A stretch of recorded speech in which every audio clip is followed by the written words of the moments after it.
kita berdoa.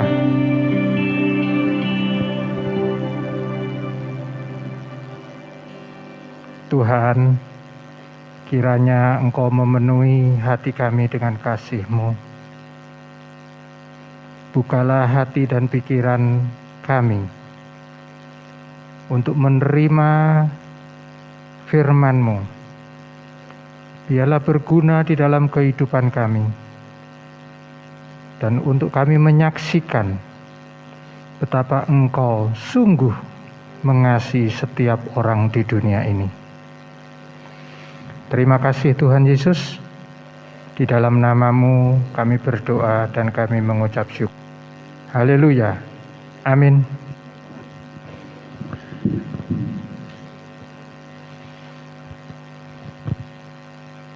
Apakah suara saya bisa didengar sampai ke belakang?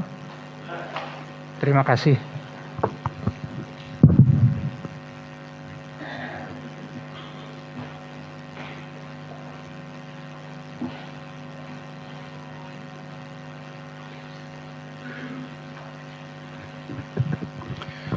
Bapak, Ibu, dan Saudara semua, hari ini 19 Juni 2022 kita akan mendengarkan uraian firman Tuhan, berkat daripada Tuhan, dengan tema karyanya menumbuhkan. Ya, karyanya menumbuhkan. Jadi bukan karya saya, bukan karya Andreas, tapi karyanya menumbuhkan. Yang menumbuhkan siapa? Dia. Ya, mari kita buka firman Tuhan bersama-sama. Kita menyimak bersama-sama dan kiranya bisa menjadi berkat buat kita semua. Terambil dari kitab Roma.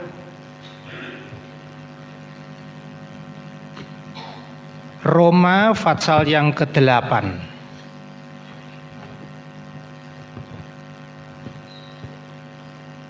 Roma pasal yang ke-8, kita akan baca mulai ayat 11 sampai dengan yang ke-14. Sebelum kita mulai, Bapak Ibu, kitab Roma ini memerlukan pemikiran yang lebih teliti. Ya. Setiap kita membahas kitab Roma, kita perlu berhati-hati untuk mengerti apa sih yang dimaksud Paulus dengan firman dan tulisan-tulisannya. Mari kita akan baca bersama-sama. Demikianlah bunyi firman Tuhan. Ayat 11.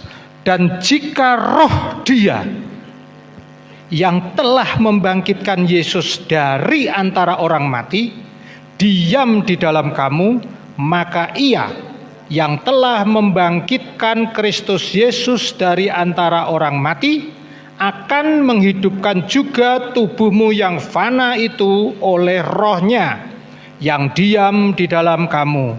Jadi, saudara-saudara, kita adalah orang berhutang, tetapi bukan kepada daging, supaya hidup menurut daging.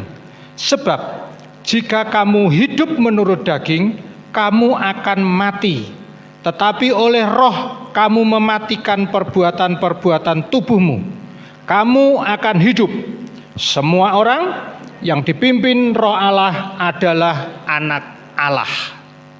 Sampai sedemikian jauh pembacaan firman Tuhan. Berbahagialah bagi setiap kita yang mendengar, memelihara itu di dalam kehidupannya, di dalam hatinya, dan mempraktekkan di dalam kehidupan dunia yang fana ini.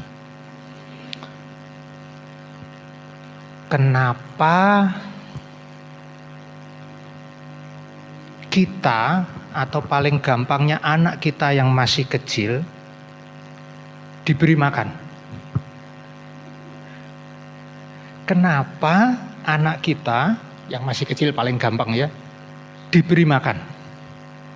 Kenapa Bapak Ibu susah-susah gitu loh? Pagi siapin makan, kasih makan. Kan belum bisa makan sendiri, masih kecil ya. Siang begitu, malam begitu, mungkin sehari juga bisa 5 kali begitu ya. Berselang-seling makanan berat ringan begitu dan seterusnya. Dan terus itu dilakukan. Kenapa?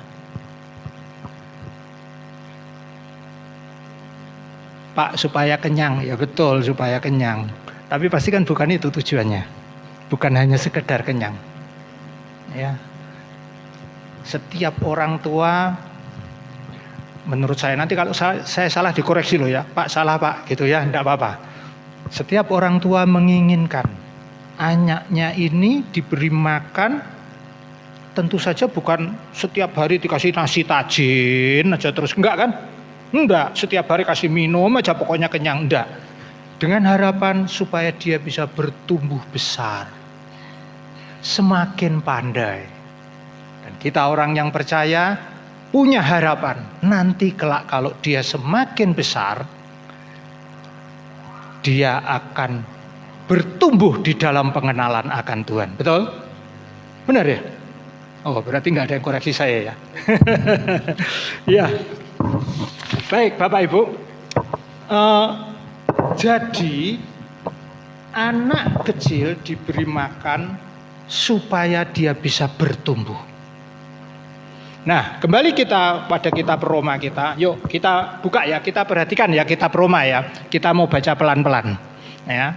Bapak Ibu, silakan dibuka, diperhatikan. Bagi jemaat yang mengikuti online, buka juga Alkitabnya ya, supaya kita bisa memahami bersama-sama.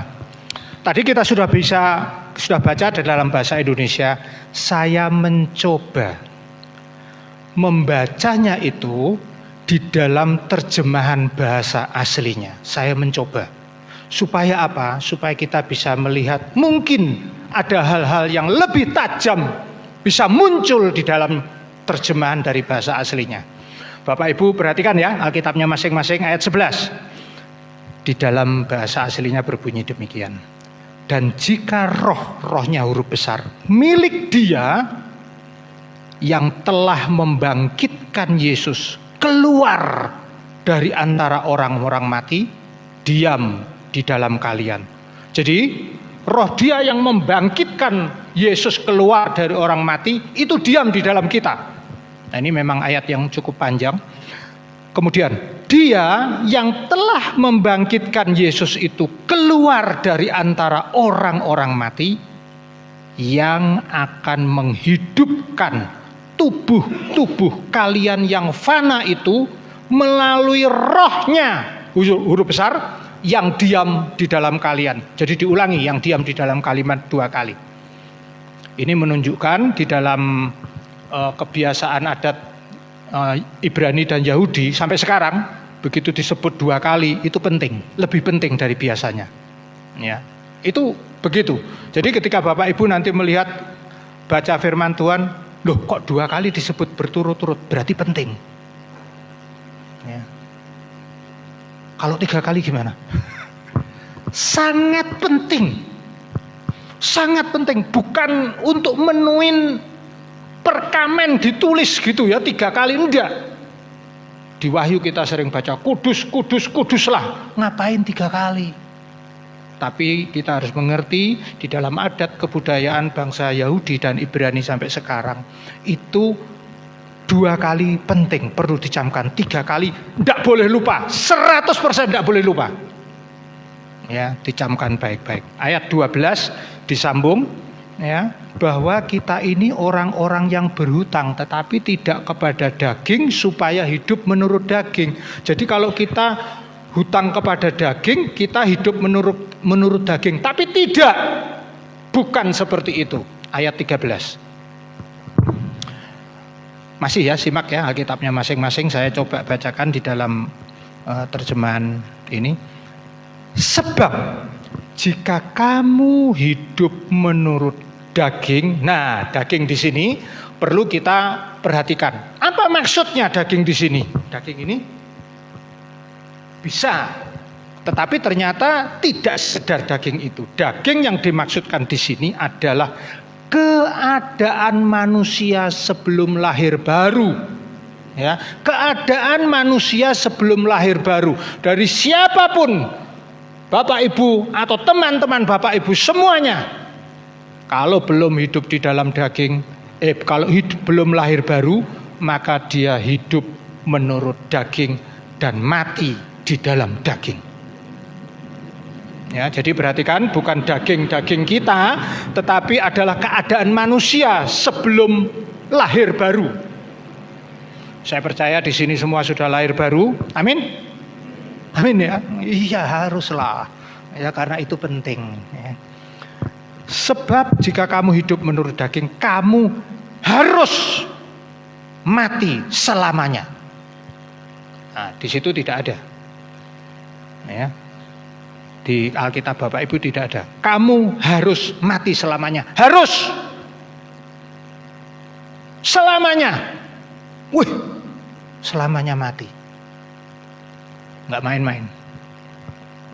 Tetapi jika bersama Roh, ya, bersamanya itu tidak ada di situ. Kamu mematikan perbuatan-perbuatan tubuh. Apa artinya? Artinya alat keinginan untuk berbuat jahat. Jadi kita matikan itu keinginan-keinginan berbuat jahat. Kalau bersama Roh huruf besar, ya, maka kamu akan hidup. Beda ya. 14. Maka di situ disebutkan semua orang yang dipimpin Roh Allah itu identik dengan anak Allah. Jadi ayat 11 dan ayat 13 mirip, seakan-akan ditegaskan kembali di ayat 13 ya, dari ayat 11 ya. Nah, kita tahu itu, maka kalau begitu ya, bagaimana kita ini caranya supaya tubuh yang fana ini hidup menurut konsep Alkitab, bukan menurut konsep kita dikasih makan begitu, bukan hanya itu. Nah, tetapi hidup menurut konsep Alkitab. Nah, disinilah Paulus menjelaskan kepada kita. Sebelum lebih lanjut, Bapak Ibu pernah nggak kepikir kenapa sih kok Alkitab terjemahan saya bahasa Indonesia kok beda dengan bunyinya Alkitab dari terjemahan bahasa aslinya Yunani, ya, Yunani Koine, Perjanjian Baru ya. Kenapa beda? Sebetulnya tidak ada bedanya, ya, hanya memerlukan ketelitian dari kita. Kenapa bisa begitu? Karena begini Bapak Ibu, ini kan ditulis, ini kan kebudayaan Israel, ya, Yahudi zaman dulu, bukan zaman sekarang. Dia punya adat kebiasaan, dia punya punya tata ibadah, tata cara sendiri yang berbeda dengan kita sekarang. Betul ya? Tidak bisa kita samakan dulu dan sekarang sama, tidak bisa. Makanya kalau kita baca Alkitab kita harus tahu, oh zaman dulu itu seperti apa, itu dulu. Supaya kita bisa memahami, lebih mengerti dan lebih mengenal. Tentu saja dengan perbedaan budaya, bahasa dan sebagainya, itu bisa saja ditemui kesulitan untuk menerjemahkan satu kata di dalam bahasa asli ke dalam bahasa Indonesia. Mesti aja ada kesulitan. Bukan berarti bahasa Yunani lebih hebat daripada bahasa Indonesia, bukan. Tetapi karena perbedaan bahasa, perbedaan budaya, itu yang menyebabkan terjemahan itu menjadi seakan-akan berbeda, tetapi tidak loh. Ya, asal kita cermati lebih baik. Ya. Contoh,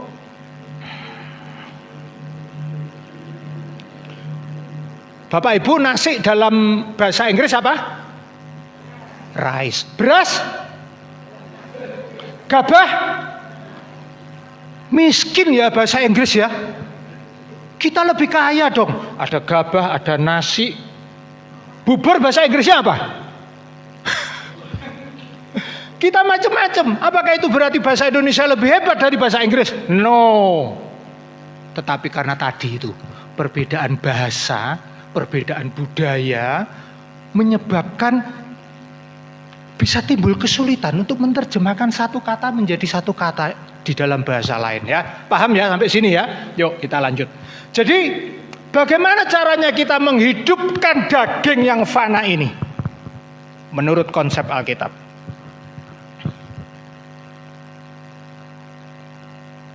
Konsep Alkitab mengatakan Dia yang menghidupkan, bukan kita yang memelihara untuk kita hidup. Dia yang menghidupkan.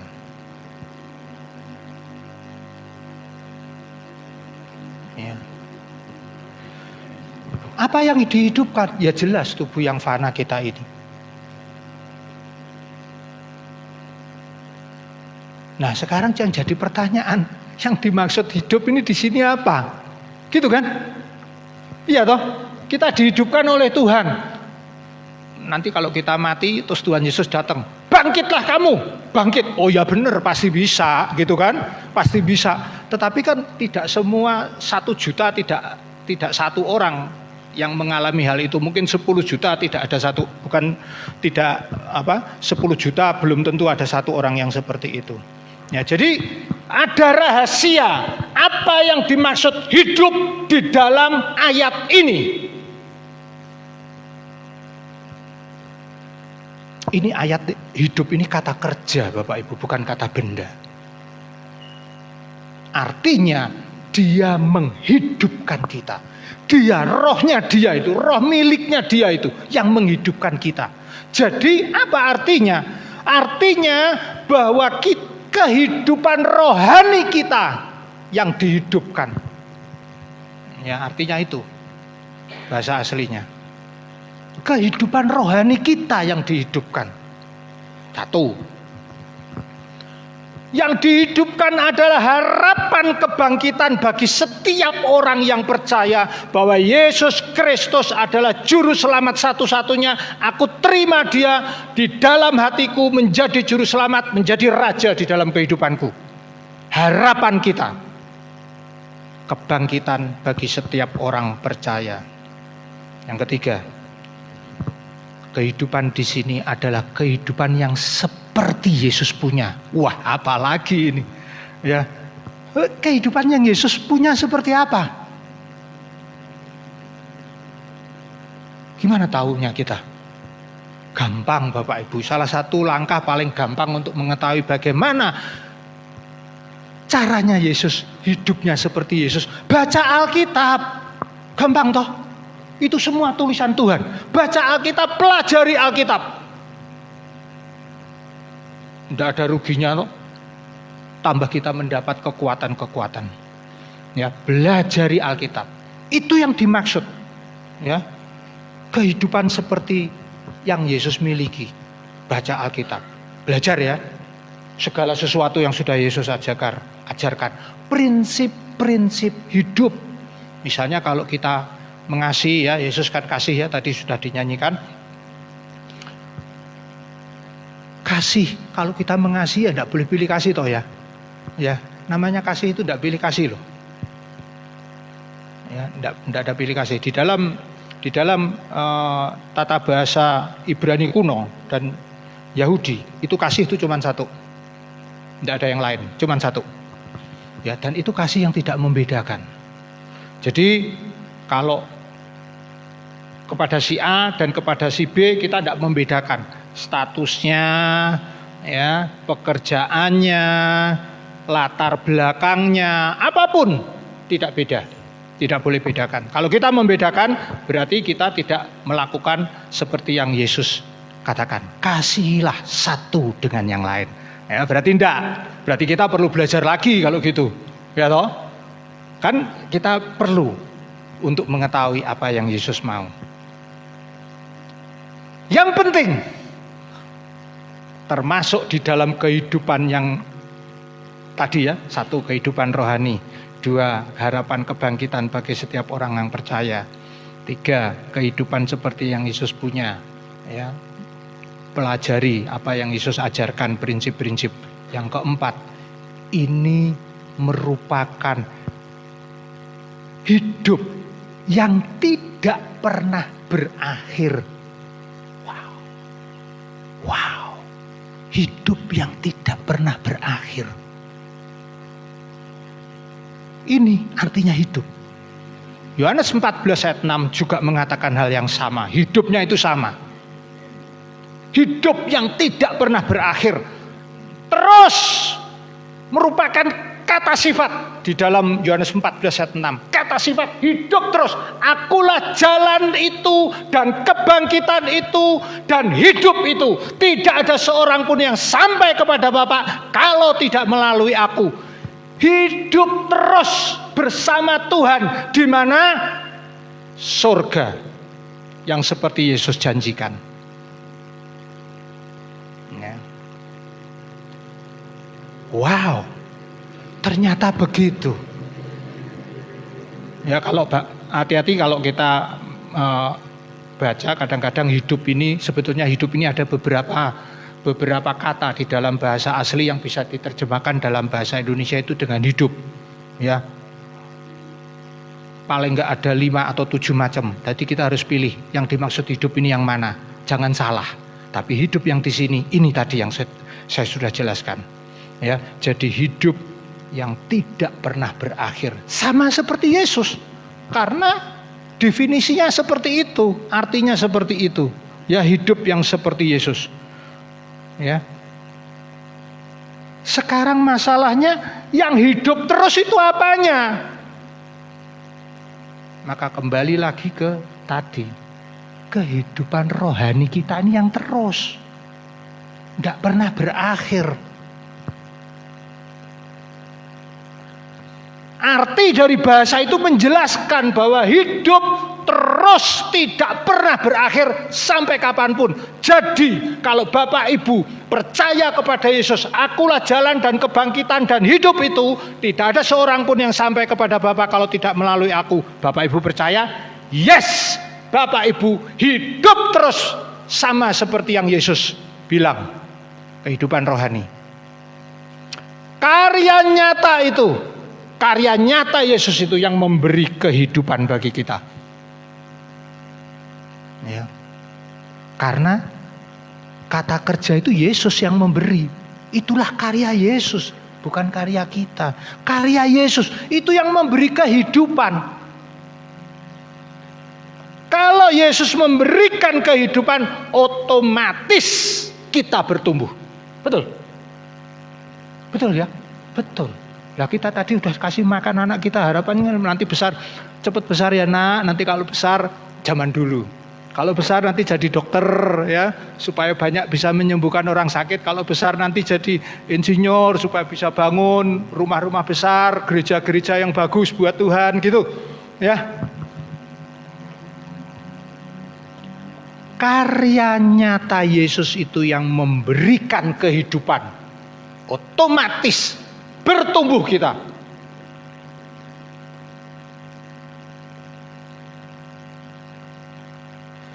Pertanyaannya sekarang, terus yang ditumbuhkan itu apa, Pak? Katanya karya Yesus itu hidup, menumbuhkan. Yang ditumbuhkan itu apa?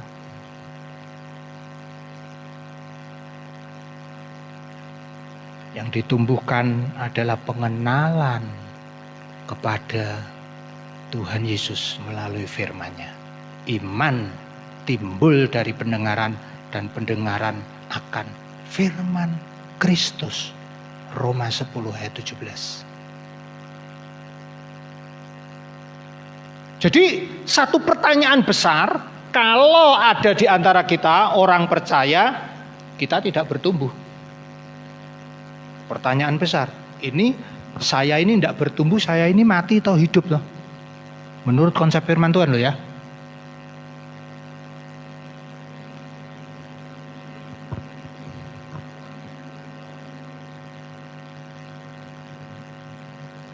Di dalam kitab Paulus yang lain, 1 Korintus 3 ayat 6 dikatakan, aku menanam, Apolos menyiram, tetapi Allah yang memberi pertumbuhan. Allah yang memberi pertumbuhan. Ayat 7, karena itu yang penting bukan yang nanam, bukan yang nyiram, melainkan Allah yang memberikan pertumbuhan, itu yang penting. Jadi Allah yang memberikan pertumbuhan. Jelas, sangat jelas Paulus mengatakan itu kepada kita pada pagi hari ini. Kalau Bapak Ibu ingin bertumbuh, hidup, berkembang di dalam pengenalan akan Kristus, percayakanlah hidupmu seluruhnya tanpa reserve kepada Tuhan. Janjinya.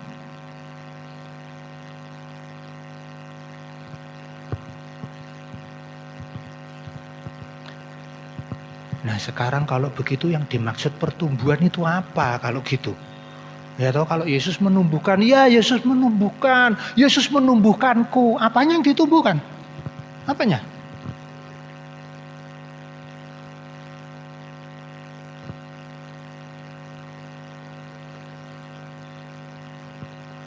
Yang namanya bertumbuh itu tentu jadi lebih besar.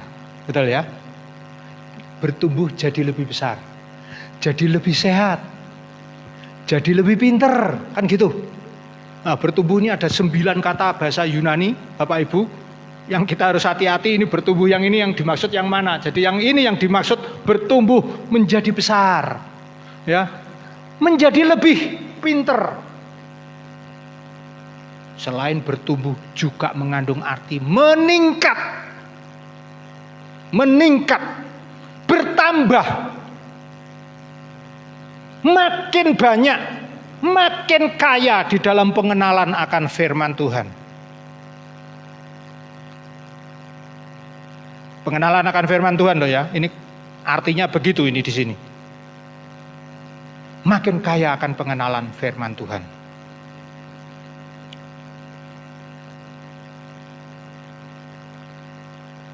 Jadi bertumbuh, makin besar, dan meningkat, makin kaya.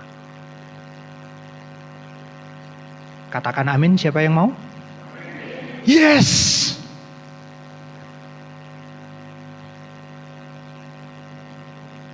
Itulah sumber kekuatan kita. Yang bertumbuh, berkembang, meningkat itu apanya? Secara spiritual dan juga secara alami. Ini semua terjadi karena pengaruh dari karya Tuhan itu tadi yang sudah kita baca. Ayat 11 dan 13. Karyanya, roh miliknya dia. Kita bertumbuh bersama rohnya dia.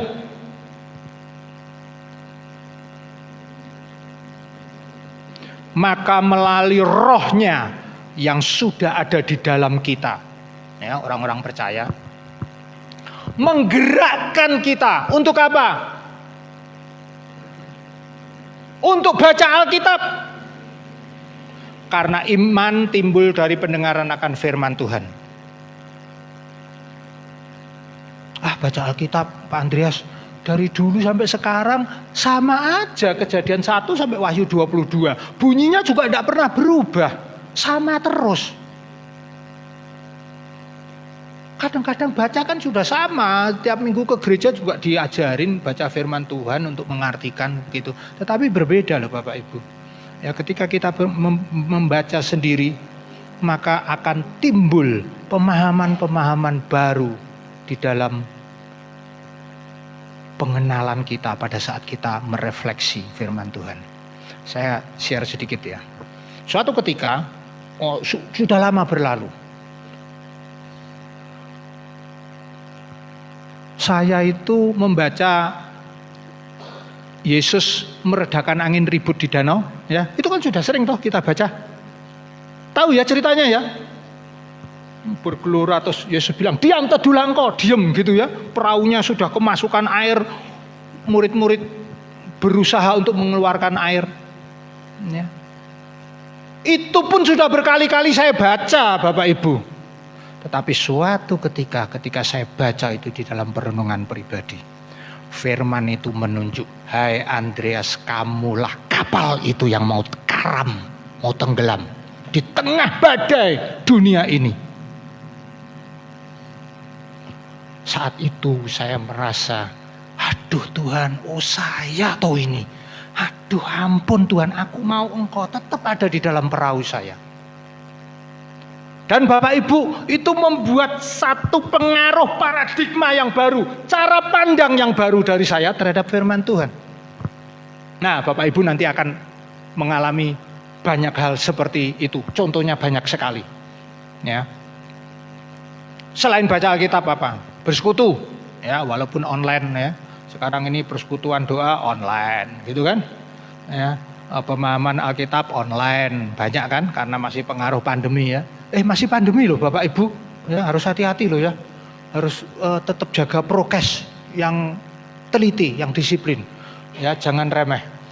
Karena kalau kita mandang remeh itu berarti sama seperti kita mengabaikan firman Tuhan menurut saya. Kenapa? Karena kita sudah tahu, kita sengaja anggap enteng. Padahal menjaga kesehatan bagian siapa yang jaga? Kita masing-masing. Ya toh? Masa kesehatan saya yang jaga bapak siapa, bapak ibu, ya tidak mungkin lah. Ya toh? Tidak mungkin toh. Kesehatan saya yang jaga siapa? Ya saya sendiri. Jadi saya harus disiplin, saya harus konsekuen, saya harus prokes. Gitu. Ya nantilah mungkin 2 tahun lagi baru kita bebas seperti kita menghadapi flu, mungkin begitu. Ya karena berdasarkan data-data yang ada, kemungkinan yang dinamakan pandemi itu 4 sampai 5 tahun baru mulai bersifat seperti flu. Ya. Sharing. Kenapa kita harus sharing? Karena saling menguatkan. Saling menguatkanlah kamu satu sama lain.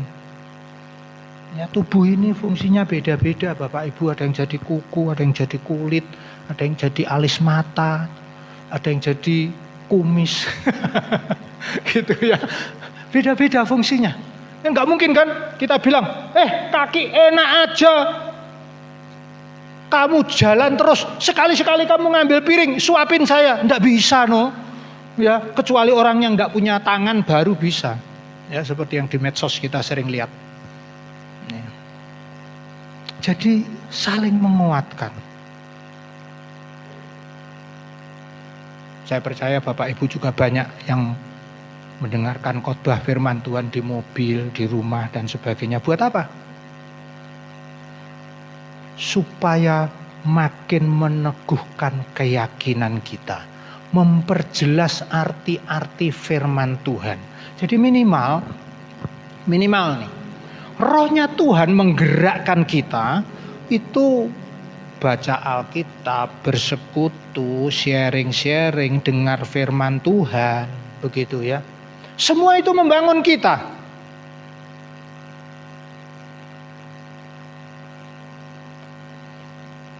Akar pohon, kalau akar pohon itu sudah menyebar, ya, masuk ke dalam, tertanam di dalam, begitu ya, kuat, mudah roboh nggak? Enggak mudah roboh. Demikian juga, kalau pemahaman rohani kita makin berkembang, makin dalam pemahaman kita akan firman Tuhan. Di dalam menghadapi badai kehidupan, cobaan, rintangan, mudah kalah enggak? Enggak mudah kalah. Bisa kalah enggak? Bisa, kalau kita enggak mau tetap taat kepada Tuhan, enggak mau tetap gandol sama Tuhan, kita bisa kalah. Ya. Tetapi walaupun banyak tantangan di dalam kehidupan ini, kan Tuhan enggak pernah janji toh, kamu kalau percaya sama aku, kamu tidak pernah mengalami kesulitan hidup. Tidak ada janjinya Tuhan di situ. Ya. Tuhan tidak pernah menjanjikan jalan mulus tanpa gelombang, jalan mulus tanpa lubang. Tidak pernah Tuhan janji itu. Tetapi yang Tuhan janjikan apa? Penyertaan. Karyanya itu yang menggerakkan kita, menghidupkan dan menggerakkan kita untuk bertumbuh, berasal dari karya Allah itu sendiri yang sudah menghidupkan dan menggerakkan kita untuk kita bertumbuh, untuk kita berkembang, untuk kita meningkat.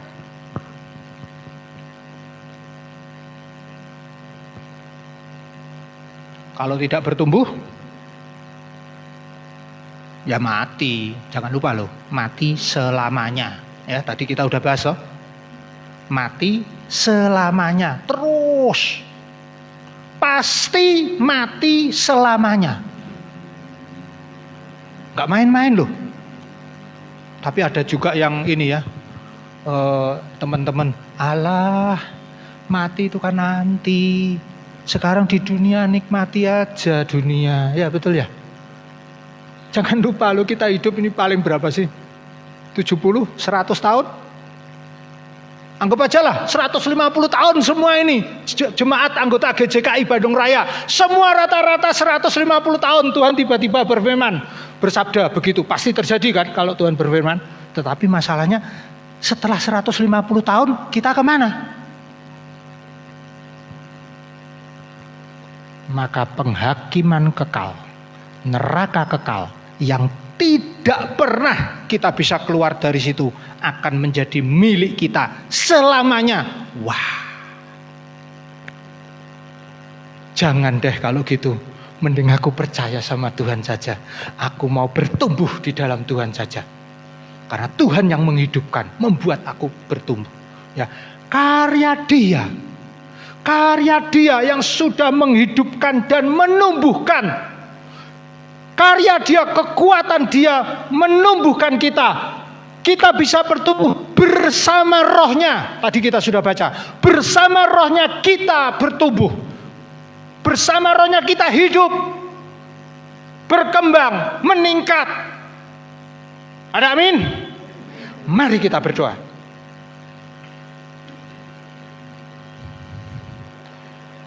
Terima kasih Tuhan. Firman-Mu sudah selesai disampaikan. Tetapi kami tahu satu hal, bahwa Roh Kudus akan terus bekerja di dalam kehidupan kami. Menghidupkan kami terus, menumbuhkan kami terus, bertumbuh, berkembang, meningkat. Karena karya-Mu bersama Roh-Mu, kami sanggup mengatasi segala tantangan di dalam kehidupan ini. Terima kasih Tuhan untuk firman-Mu. Terima kasih Tuhan untuk semua yang sudah Engkau berikan kepada kami. Kiranya semuanya ini mendatangkan kemuliaan bagi nama Tuhan. Berkati, berikan hikmat kami untuk selanjutnya, agar setiap saat kami boleh terus bertumbuh bersama Roh-Mu di dalam menghadapi seluruh tantangan di dalam dunia ini. Tuhan yang menguatkan, Tuhan yang memampukan kami. Hanya di dalam nama Tuhan Yesus Kristus yang penuh dengan kuat kuasa, kasih dan berkat, kami berserah kepadamu dan kami ucapkan syukur dalam nama Tuhan Yesus Kristus, Tuhan kami yang hidup. Haleluya. Amin.